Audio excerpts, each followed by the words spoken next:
बिस्मिल्लाहिर्रहमानिर्रहीम। नाज़रीन अस्सलाम वालेकुम। मैं हूं आपका मेज़बान साबिर शाकिर वफाकी दारुल हुकूमत इस्लामाबाद से कुछ ताज़ा तरीन इत्तलात और अहम खबरें आपसे शेयर करते हैं। एक अहम तरीन विकेट उड़ा दी गई, गिरा दी गई और फारिग कर दिया गया, लेकिन किसी को कानो कान खबर नहीं हुई, किसी ने रिपोर्ट नहीं किया। और हमारा माशाल्लाह से इतना बड़ा भारी भरकम मीडिया है, बहुत बड़े बड़े लोग, नामवर लोग हैं। क्या वजह है कि वो खबर रिपोर्ट क्यों नहीं हुई? उनको पता नहीं चला, या पता करने की कोशिश नहीं की गई, या फिर रिपोर्ट करने से मना किया गया, या उन तक मुझे ज़्यादा इम्कान यही है कि उन तक पहुंची नहीं है। अगर पहुंची होती तो कहीं ना कहीं से ये रिपोर्ट हो जानी थी। लेकिन बहरहाल एक बहुत बड़ी तगड़ी विकेट थी, उसको गिरा दिया गया है, उड़ा दिया गया है और नए बल्लेबाज मैदान में उतारे गए हैं। उनको बैटिंग का काम सौंपा गया है और उन्होंने किस तरीके से आगे बढ़ना है, ये काफ़ी अपराइट है, काफ़ी प्रोफेशनल है और ख़ामोशी से ये काम किया गया है। देखते हैं इसके असरात कब से आना शुरू होंगे। जो इतलात ये हैं कि इसके असरात जो हैं वो अच्छे असरात आएंगे मुख्तलिफ फील्ड में, क्योंकि कोशिश जो गड़बड़ चल रही थी, उस गड़बड़ी के पीछे ये विकेट का उड़ाया जाना ज़रूरी था और विकेट गिराया जाना ज़रूरी था, नए बल्लेबाज को लाना ज़रूरी था, इसलिए वो ले आए हैं। इसके देखते हैं कि अच्छे असरात, मस्बत असरात कब से आना शुरू होंगे। बहरहाल दूसरी जानिब जो कि इस वक्त पाकिस्तान की सियासत है, उसमें तलखी बढ़ने वाली है, कशीदगी बढ़ने वाली है।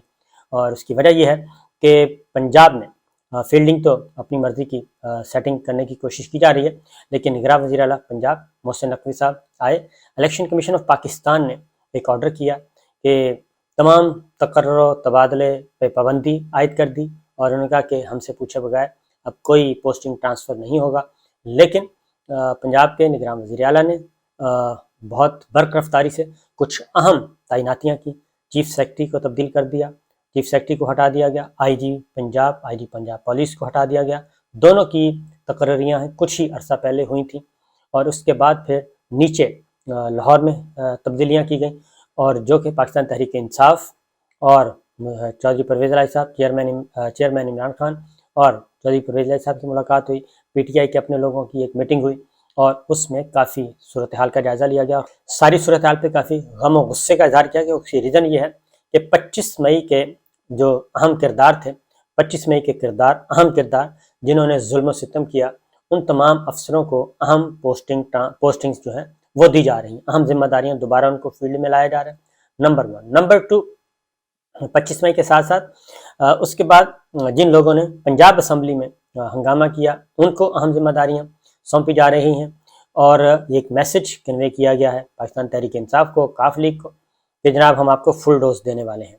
तो क्योंकि वो जिन अफसरों के तबादले हुए हैं वो भी उनको भी कन्वे किया गया। गुलाम डोगर साहब को, एक अहम पुलिस ऑफिसर थे, वो इमरान खान पे कातलाना हमले केस की वो JIT के सरबराह थे और दूसरी JIT बनी उसके भी सरबराह थे, उन्होंने एक रिपोर्ट तैयार की थी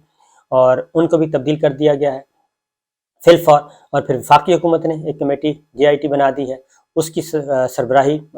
IG रेलवे राव सरदार साहब को दे दी गई है। और राव सरदार साहब भी अगेन पाकिस्तान तहरीक इंसाफ, मुस्लिम लीग काफ, जो चौधरी परवेज़ इलाही साहब तशद्दुद हुआ था उसमें वो कहते हैं कि वो अहम किरदार थे।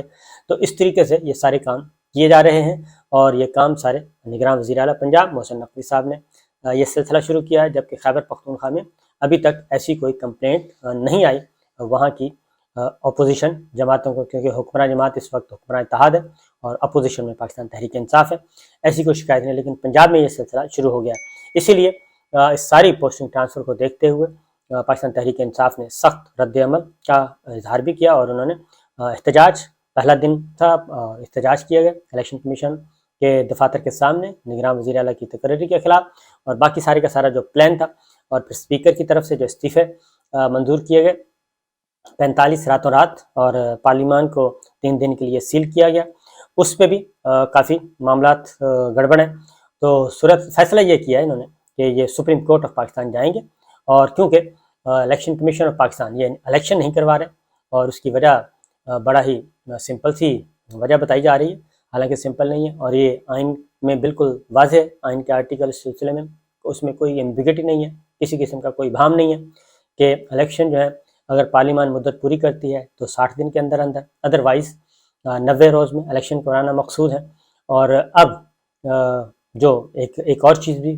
پی ٹی آئی کے اجلاس میں فیصلہ کیا گیا کہ یہ جو الیکشن کمیشن آف پاکستان اور گورنر خیبر پختونخوا اور گورنر پنجاب، یہ آپس میں کیا انہوں نے میچ فکس کیا ہوا ہے، اور کیونکہ ای سی پی کے جو ایک دو بندے ظاہر ہے سب ہر طرف کے ہوتے ہیں، ہر طرح کی سوچ کے ہوتے ہیں، تو وہ کہتے ہیں نہیں ہم خطوط لکھتے جائیں گے الیکشن کمیشن آف پاکستان، تو گورنر صاحبان جو ہیں وہ اس کا رپلائی نہیں کریں گے، وہ دبا کے بیٹھے رہیں گے، اور اگر عدالت میں یہ معاملہ جاتا ہے تو الیکشن کمیشن آف پاکستان جا کے کہے گا جی ہم تو تیار ہیں، گورنر صاحبان نے تاریخ دینی ہے تو وہ تاریخ نہیں دے رہے، اور گورنر صاحبان کو استثناء حاصل ہے، ان کو عدالت طلب نہیں کر سکتی، ان کو عدالت بلا نہیں سکتی، اس لیے وہ اپنے کسی بھی ایکٹ کے رسپانسیبل نہیں ہیں۔ لیکن یہ ساری چیزیں چونکہ اب سپریم کورٹ 9 اور 10 اپریل کی درمیانی شب سے جو سلسلہ شروع ہوا تھا تب سے لے کے آج تک یہ ساری چیزیں ہو چکی ہیں ختم۔ اب سپریم کورٹ آف پاکستان نہ صرف پارلیمان کے اندر کے اجلاس پارلیمان بلکہ اسپیکر پارلیمان کے اندر کی کارروائی کو بھی وہ آبزرو کر سکتی ہے، اس کو جائزہ لے سکتی ہے اور اس کو کالعدم بھی قرار دے سکتی ہے۔ تو یہ جو چیزیں چل رہی ہیں یہ خوش آئند نہیں ہے۔ اس کی ریزن یہ ہے کہ پاکستان تحریک انصاف اب تک کی جو اطلاعات، کیونکہ 65% حلقے خالی ہیں، قومی اسمبلی کی اپوزیشن کی 40% سیٹیں خالی ہو چکی ہیں، اور 40% سے بھی کچھ زیادہ پنجاب اسمبلی، خیبر پختونخوا اسمبلی تحلیل ہے، اور آگے آنے والے دنوں میں مزید اس میں ہوگا۔ یہ سب کچھ ہو رہا ہے۔ دوسری جانب جو ایک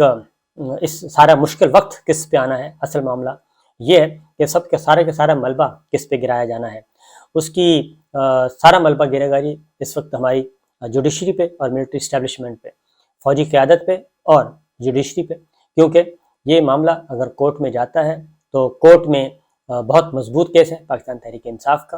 اور کاف لیگ کا، کیونکہ الیکشن ہونے ہیں، بلکہ اس میں ہو سکتا ہے کچھ اور لوگ بھی اس میدان میں اترے اور سپریم کورٹ آف پاکستان جائیں کہ جناب یہ الیکشن نہیں کروائے جا رہے، اور الیکشن بآسانی ہو سکتے ہیں، کیونکہ یہ رمضان المبارک کا بہانہ بنا رہے تھے۔ تو رمضان شروع ہو رہا ہے 22 مارچ سے 23 مارچ سے 23 مارچ سے پہلے الیکشن آرام سے ہو سکتے ہیں۔ تو یہ میدان سجنے والا ہے سپریم کورٹ آف پاکستان میں، اور ساتھ ہی ساتھ جو چیزیں ہیں وہ جیسے جیسے وقت گزرتا جا رہا ہے اس میں پھر ایک اور کام بھی کیا گیا ہے پنجاب میں، جو عمران خان صاحب کی قاتلانہ حملے کی تحقیقات ہو رہی تھیں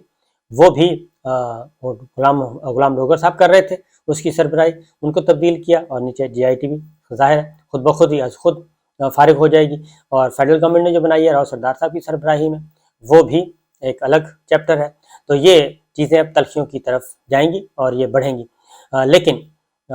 آگے لندن میں کیا ہو رہا ہے؟ لندن میں عمران خان صاحب تو جو کچھ ان کا تو بہت ہی اچھی پلاننگ چل رہی ہے میرے حساب سے، تو کیونکہ وہ آہستہ آہستہ اپنے اہداف حاصل کر رہے ہیں اور اس میں کوئی ایمبیگوٹی نہیں ہے، اور جو کچھ وہ چاہ رہے تھے وہ کچھ ہو رہا ہے، کیونکہ اسمبلیوں سے استعفے منظور نہیں ہو رہے تھے تو انہوں نے دوسرے طریقے سے کرنے کی دوسرے طریقے سے آئے ہیں وہ، اور دوسرے طریقے سے آئے ہیں تو وہ استعفے سارے کے سارے منظور ہو گئے، اور یہ بظاہر اس وقت ہو سکتا ہے گورنمنٹ خوش ہو رہی ہے، لیکن یہ گورنمنٹ کے لیے خوشی کی بات نہیں ہے، بلکہ یہ مشکل بات ہے۔ اور ایک اور چیز بھی آپ کے ساتھ شیئر کر لوں کہ آئی ایم ایف کے ساتھ مذاکرات جو ہیں وہ ابھی تک کامیاب نہیں ہو سکے، اور آئی ایم ایف دوحہ میں اسحاق ڈار صاحب موجود ہیں، بات چیت چل رہی ہے، تو آئی ایم ایف جو ہے وہ مانگ رہی ہے جی روڈ میپ دیں کہ آپ پیسے کیسے اکٹھے کریں گے، اور یہ جو کچھ طے ہوا ہے اس کے بارے میں بتایا جائے، لیکن اس کے بارے میں نہیں بتایا جا رہا کہ وہ کس طریقے سے آپ پیسے کلیکٹ کریں گے، کیونکہ 200 سے 300 ارب روپے کا معاملہ ہے، اور 200 سے 300 ارب روپیہ کس طریقے سے جمع ہوگا، کیسے جمع ہوگا، اور کس کس مد میں جمع ہوگا، وہ ساری کی ڈیٹیلز جو ہیں۔ پھر ڈالرز کے بارے میں وہ کہہ رہے ہیں کہ ہمیں ڈالر کو اوپن کیا جائے اوپن مارکیٹ میں، وہ اوپن مارکیٹ طے کرے کہ اس کا کیا کرنا ہے، ڈالر کا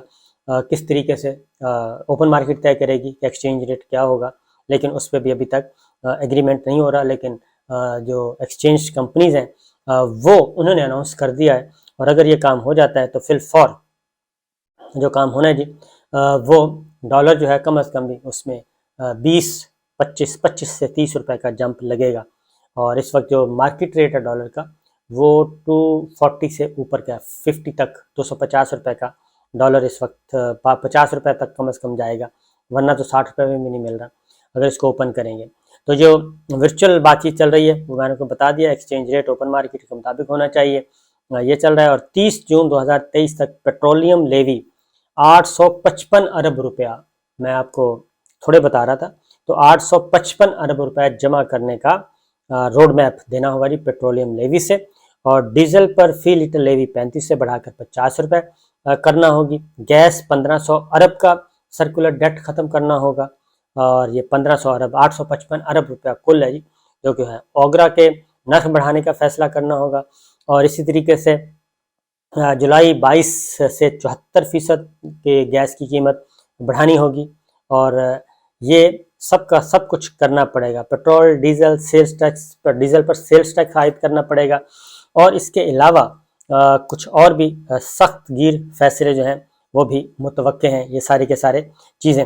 अब इसमें शहबाज शरीफ साहब ने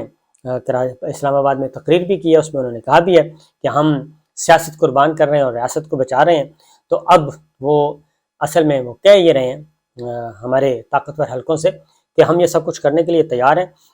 लेकिन हमें गारंटी दें कि हम कंटिन्यू करेंगे। और ना सिर्फ हम कंटिन्यू करेंगे बल्कि वो ये भी कह रहे हैं कि इमरान खान साहब को रास्ते से, सियासी रास्ते से हटाया जाएगा, और इससे हमारी जान छुड़वाएं आप लोग, और हम इधर ये फैसले करते हैं, और इकॉनमी में जो कुछ करना पड़ेगा हम करेंगे। हमारी सियासत आप बचाएं, हम ये फैसले करने के लिए तैयार हैं। और उसका नाम दिया गया है सियासत के बजाय हम रियासत बचाते हैं। तो वो कहते हैं रियासत जो है ये काम हम करते हैं, और IMF की बातचीत हम मान लेते हैं, मुज़ाकरात कर लेते हैं, लेकिन हमारी सियासत आप बचा लें। सियासत बचाने का मतलब है कि इक़्तिदार आप हमारा बचाएं। लेकिन इस वक्त जो सिचुएशन है वो ऐसी है कि ये पॉसिबल नज़र नहीं आ रहा कि हल्के खाली हैं, इलेक्शन होने हैं, और वो भी अगर ये 2 मरहलों में करते हैं तो कम अज़ कम भी 18 से 20 अरब रुपए का इजाफी खर्चा है, जो कि कौमी ख़जाने को बर्दाश्त करना पड़ेगा। तो ये एक दास्तान चल रही है। तो देखते हैं मामला किस तरफ जाता है। दोहा में IMF वाले सर पे सवार हैं, और ये सारा प्रेशर हमारी मिलिट्री लीडरशिप पे डाल रहे हैं, और फिर जुडिशरी पे डलेगा। तो चीज़ें कुछ अच्छी नहीं है, और इलेक्शन एक वाहिद रास्ता है, उससे फ़रार के तरीके तलाश किए जा रहे हैं। तो देखते हैं जी क्या होता है। इजाज़त दीजिए, अल्लाह हाफ़िज़।